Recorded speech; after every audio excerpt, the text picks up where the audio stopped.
안녕하십니까. 러펀드 이성수입니다. 자, 블랙 먼데이라고 불릴 정도로 오늘 월요일 증시는 큰 폭의 하락이 있었습니다.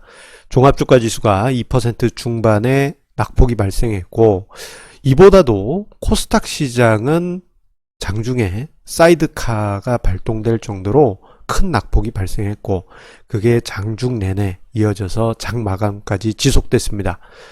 자, 코스닥 시장의 이러한 급락으로 인해서 개인 투자자분들의 투자 심리가 극단적으로 비관적인 방향으로 흘러가고 있는 지금입니다. 자, 주식시장에 전반적으로 무거워지는 이러한 분위기 더 가속화되고 있는데요. 자, 오늘은 이 부분에 대해서 이야기를 하면서 함께 생각해보는 시간을 가져보도록 하겠습니다. 자, 오늘 증시가 우리나라뿐만 아니고 동아시아권 증시가 전반적으로 큰 폭의 낙폭을 보였습니다. 자, 지난 금요일에 미국 쪽에서 미중 무역 전쟁에 대한 우려 섞인 재료가 계속 쏟아지면서 유럽 증시도 3% 넘게 하락하였고요. 그 여파가 월요일에 우리나라 증시에도 이어졌습니다. 자, 특히나 중요한 금융 지표들이 미국 시장이 열려있던 지난 금요일에 불안한 경향을 보이기 시작했어요. 대표적으로 이제 원달러 환율이 대표적인 케이스라고 할 수 있겠는데, 자, 이 원달러 환율이, 자, 지난 금요일에, 1200원대를, 급히 들어오면서, 자, 오늘 월요일에 한국 증시에 큰 부담이 발생하는 게 아니냐, 그러한 우려감이, 고조되었었던 상황입니다. 결국 종합주가 지수가 지난 가을, 그러니까 작년 가을이죠. 작년 가을에 전저점을 깨고 내려갔고, 코스닥 지수는 600포인트를 깨고 내려가는 심리적인 지지선을 이탈한 그러한 형국 속에, 이 미중 무역 전쟁의 또 중요한 잣대라고 할 수 있는 달러 위안 환율이 자, 오늘 7 위안을 돌파하면서 이 투자 심리 글로벌적으로 위축시키는 큰 원인이 되었습니다. 자, 결국 우리나라 증시 블랙 먼데이로 기록되게 되었는데요. 자, 특히나 코스닥 시장은 더 심각하게 하락했습니다. 자, 오늘 장중 내내 7% 넘는 하락이 만들어질 정도로 큰 폭의 낙폭이 발생했는데요. 자, 오늘 아마 2시 10분 정도였던 것으로 기억이 납니다. 자, 선물 시장이 5% 이상 급락하면서 자, 1분 이상 유지가 되면 사이드카가 발동되게 됩니다. 사이드카가 발동되게 되면 선물 시장과 연계된 프로그램 매매가 정지가 돼요. 자, 선물 시장이 급락하게 되면은 이제 프로그램 매도 물량이 나올 가능성이 높아지는데, 이것을 방치하게 될 경우에는 현물 시장이 더 크게 하락하기 때문이죠.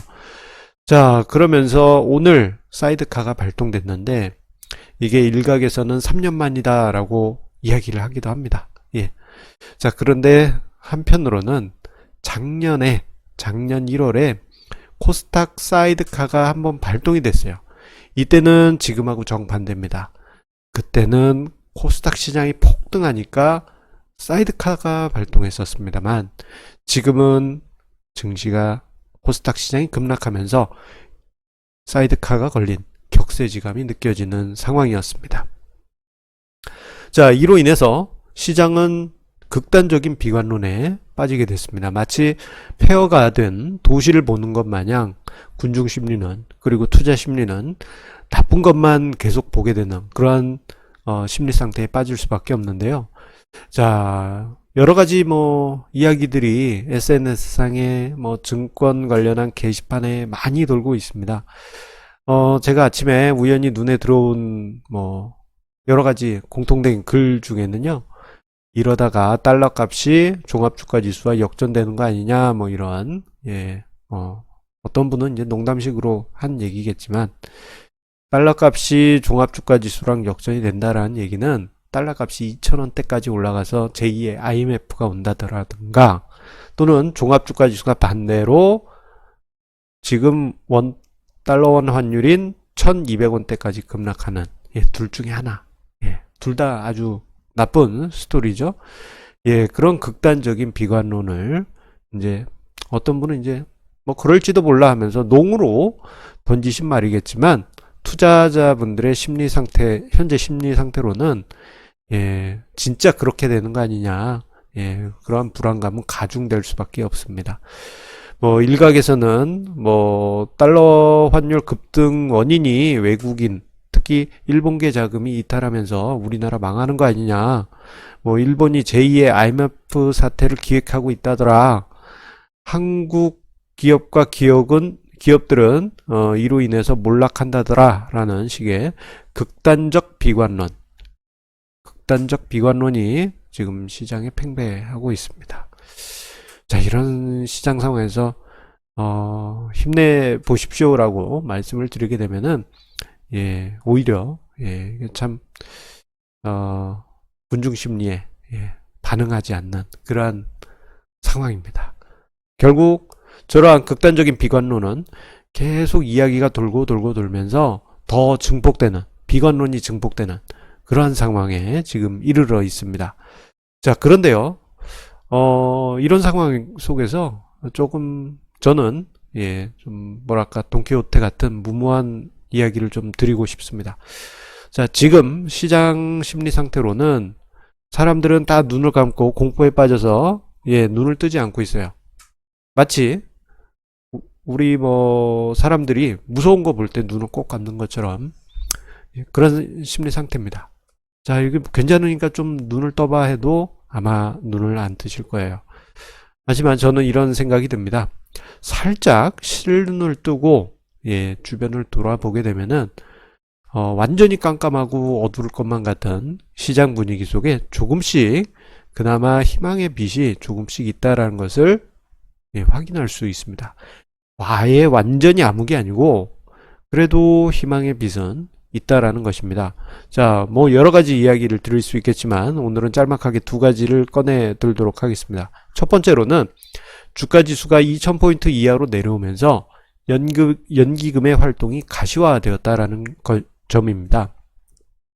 자, 국민연금 같은 경우 내년에 국내 주식 비중이 17.3%로 낮아지긴 하지만 그래도 종합주가지수 2000포인트 이하에서는 10조 원대의 주식을 매수해야지만 국내 주식 비중이 맞추어지게 됩니다. 자, 그런데 주가지수 2000포인트 위에서는 그렇게 어떤 행동이 보이지 않았어요. 뭐 여러 가지 이유가 있겠지만 연기금과 국가 통계가 통합된 부분도 있을 수 있습니다. 작년 12월부터 해서 연기금과 국가 통계가 통합이 되면서 좀 노이즈가 섞여 있을 수도 있어요. 그런 원인도 있겠지만 더 큰 원인은 내년에 17.3%로 국내 주식 비중을 맞춰야 되다 보니까 적극적인 액션을 취하지 못한 게 아닌가 싶습니다. 그런데 주가지수가 2000포인트 언더로 내려오게 되면요, 아예 절대적으로 비중이 안 맞게 됩니다. 그렇기 때문에 연기금의 매수세가 유입이 되어야 되는 상황인데, 자, 지난 금요일부터 나타나기 시작했어요. 지난주 금요일에 종합주가지수가 2000포인트 빠질 때 연기금 통계가 4626억 원 순매수 보여줬고, 오늘 같은 경우도 연기금 플러스 국가 이통계가 5200억 원 순매수를 보였습니다. 자, 아무리 연기금 통계가 국가 통계하고 합쳐졌다 하더라도 저 정도 규모의 매수세가 유입된다는 것은 국민연금을 중심으로 한 연기금이 자산 배분 전략 차원에서 국내 주식 비중을 맞추기 위한 매수세가 들어왔다라고 볼 수 있겠고, 이는 낙폭이 제한될 가능성이 높은 그러한 시나리오를 가지게 합니다. 즉 우리가 기댈 수 있는 언덕이 존재한다라는 것이죠. 자, 그 덕분에 외국인의 매도세가 연 이틀 걸쳐가지고 7천억 원 발생하기는 하였습니다만 그 매도세를 흡수한 그 주체가 바로 연기금이었다 할 수 있겠고, 그 덕분에 유가증권 시장에 충격이 완충되었다라고 볼 수 있겠습니다. 다만 코스닥 시장 같은 경우에는 연기금의 매수세가 유입이 되지 않았어요. 그러다 보니까 낙폭이 더 크게 발생했던 것이죠. 그 이유는 무엇일까? 뒤에서도 이야기를 드리겠습니다만, 일단은 긍정적인 부분을 마저 이야기를 드리겠습니다. 자, 두 번째로는 신용융자의 급격한 감소입니다. 자, 최근에 증시 하락으로 인해서 신용융자 규모가 전체적으로 축소되고 있고, 전체 신용융자, 지금 화면상 자료에 윗선입니다. 위에 있는 선, 전체 신용융자 추이를 보게 되면요. 자, 8월 1일 기준, 이게 8월 1일 기준 통계치입니다. 작년 가을 낙폭이 깊었던 그 피크 시기까지 줄어들어 있습니다. 자, 그렇다는 얘기는 시장 전체적으로 봤을 때 신용융자가 부담스러운 수준에서 크게 줄었다라는 그 부분에 의의를 둘 수 있겠어요. 다만 코스닥 시장 같은 경우에는 지금 화면상의 자료 보시면은 가운데 있는 뭐라 그럴까, 무슨 색이라고 해야 될까요? 진한 청색, 진한 청색. 요 선이 이제 코스닥 신용융자인데요. 보시게 되면은 아직 1월 말 수준이지 작년 늦가을 수준까지 감소하지를 않았습니다. 자, 그러다 보니까 신용융자가 계속 지금 짜지고 있어요. 지난주에 충분히 짜졌어야 되는데 그렇지 않고 오히려 7월 하락장에서 특정 구간에서는 오히려 증가했지 않습니까? 자, 그러다 보니 국민연금이나 연기금 입장에서도 코스닥 시장을 공격적으로 사지 못한 이유가 신용융자가 아직 남아있기 때문이 아닐까 싶습니다. 자, 오늘 코스닥 시장이 7% 넘게 급락을 했기 때문에 아마 지난주 금요일 그리고 오늘 해가지고 신용융자가 상당 부분 강제 청산되었을 가능성이 큽니다. 자, 그 이후에 미칠 영향은 좀 뭐랄까, 신용융자의 부담이 조금 줄어들었다 라고 그렇게 평가될 수 있을 것 같습니다. 그 통계는 계속 제가 추적을 해서 이번 주 아마 수요일이나 목요일에 어떤 유의미한 통계치가 나올 것 같은데요. 그때 좀 더 자세히 한번 다루어 드리도록 하겠습니다. 자, 전체적으로 봤을 때 앞서 언급드린 대로 시장이 무조건 비관적이지는 않아요. 국민연금이 저가 매수에 계속 유입이 저가 매수세를 유입시키고 있고, 그리고 신용융자 부담이 줄었기 때문에 전반적으로 시장이 극단적인 비관론으로 가기는 어려울 것입니다. 다만 아무리 시장이 차후에 이번 주 안에 회복까지는 아니더라도 안정세를 찾을 수 있지 않습니까? 그렇다 하더라도, 자, 우리 개인 투자자분들, 제가 너무 자주 강조드리고 잔소리처럼 이야기 드리지만, 자, 레버리지 투자 절대 하지 마시길 부탁 당부드리겠습니다. 자, 이번에 개인 투자자분들 정말 많은 상처를 입으신 분들이 많으신데요. 그 이유가 신용융자, 레버리지 투자하신 분들 중에 시장에서 물러나시게 되신 분들도 많이 있는 것으로 합니다. 자, 오늘 같은 경우 주말 사이에 가투소라고 해서 가치 투자자들 사이에서 유명한 커뮤니티 있는데, 그쪽에 신용융자를 너무 많이 써서 시장에서 이제 떠나야 되는 어떤 분의 스토리가 올라오기도 했습니다. 차후에 시장이 아무리 안정을 찾더라도요, 개인 투자자분들은 신용융자 하실 게 아닙니다.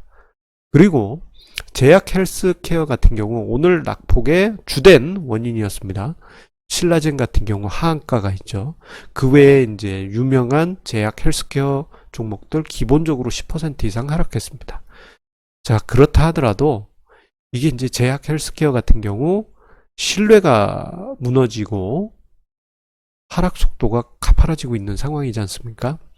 2018년 초에 코스닥이 상승하면서 사이드카를 만든 이유가 제약 헬스케어의 폭등 때문이었는데, 그 버블, 그때 하이라이트를 만들었던 버블이 지금 겨우 꺼지고 있는 과정입니다.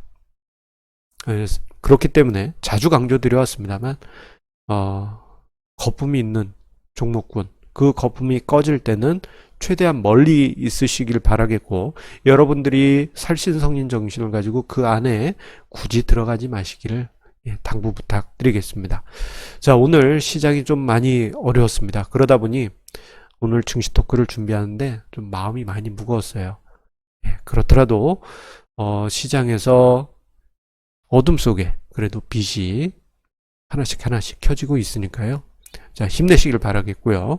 자, 우리 애청자님들, 예, 힘드시기, 다시 한번 힘내시길, 제가 당부 부탁드리면서, 우리 여러분들의 구독, 좋아요, 공유해 주시는 마음 감사드리겠습니다.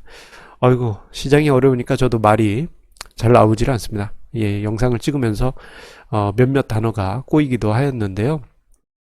자, 우리 시청자님들, 이런 때 조금 답답하실 수 있습니다. 하지만, 이런 때 잠깐, 예, 계속 뭐, 시세판이나 HTS나 이런 거 켜두지 마시고요. 잠깐 컴퓨터 끄시고, 예, 잠깐 바깥에 산책을 나가시거나, 아니면 지금 날씨 너무 더우니까, 예, 가까운, 커피 전문점에라도 가셔서 시원한 음료수 마시신다면, 조금이라도, 예, 마음의 위로가 되지 않을까 싶습니다. 자, 어려운 오늘, 예, 이겨내셔서, 예, 수고 많으셨습니다.